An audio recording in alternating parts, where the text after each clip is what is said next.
Selamat malam saudara yang dikasihi Tuhan. Senang bisa kembali hadir di Renungan Malam dari Pendeta Dr. Erastus Sabdono bersama saya Yohana Ibrahim. Dan adapun judul malam ini adalah Pemberitaan Injil. Sebenarnya semua orang yang mengaku menerima Yesus harus juga menjadi pemberita Injil.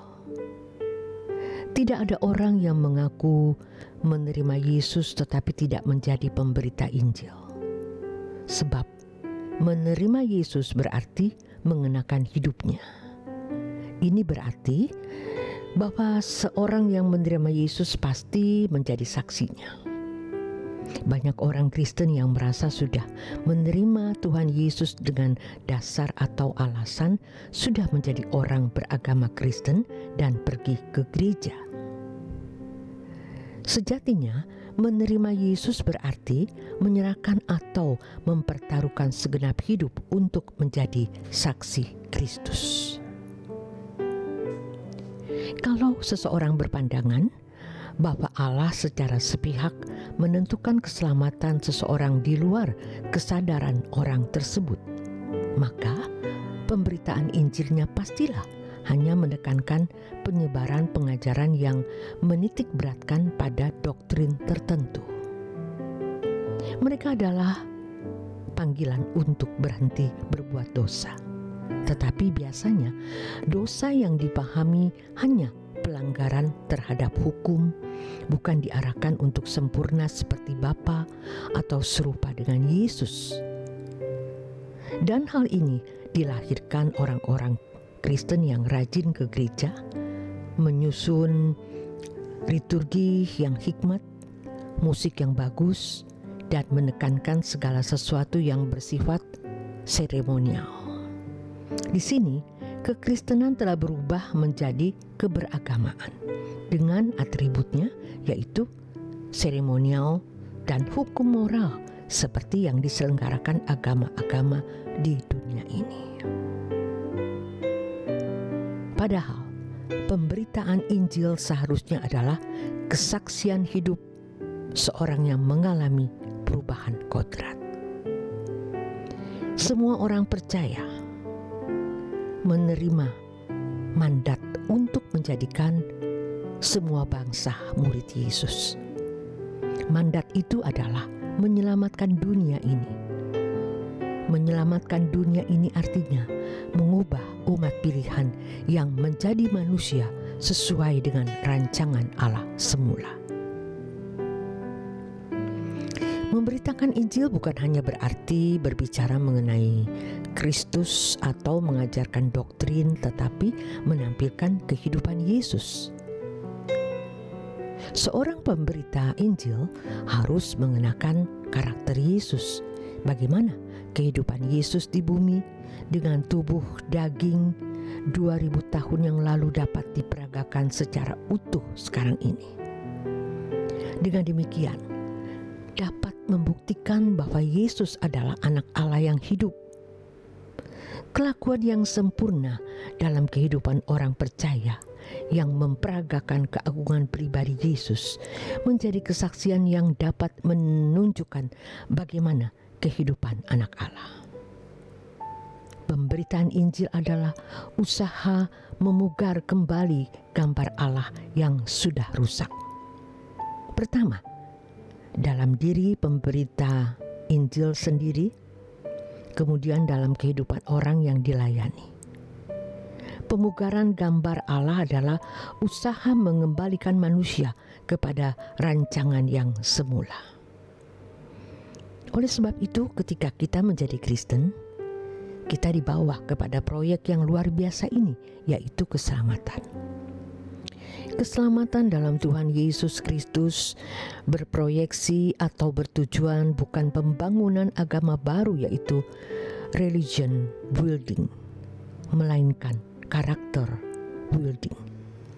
Tuhan Yesus adalah model atau prototipe manusia yang dikehendaki oleh Allah. Anak Allah datang ke dalam dunia bukan saja hendak menyelamatkan jiwa manusia, melainkan juga wataknya. Kita bukan saja dipanggil hanya untuk dibenarkan, melainkan juga menjadi benar seperti Yesus dalam kelakuannya, sehingga berkenan di hadapan Allah. Dalam kehidupan ini, kehendak Bapa yang harus berdaulat secara penuh dalam hidup kita. Kita sebagai pemberita Injil harus memberi diri tunduk di bawah kedaulatan dan otoritas Bapa secara penuh. Kita harus sungguh-sungguh belajar dengan rela dan sukacita menanggalkan segala keinginan dan mengenakan prinsip makananku adalah melakukan kehendak Bapa dan menyelesaikan pekerjaannya. Yohanes 4 ayat 34. Inilah gaya hidup yang Yesus ajarkan. Setiap orang percaya wajib hidup sama dengan Dia hidup, yaitu meninggalkan keinginan diri sendiri dan hidup hanya untuk melakukan kehendak Bapa. 1 Yohanes 2 ayat 6.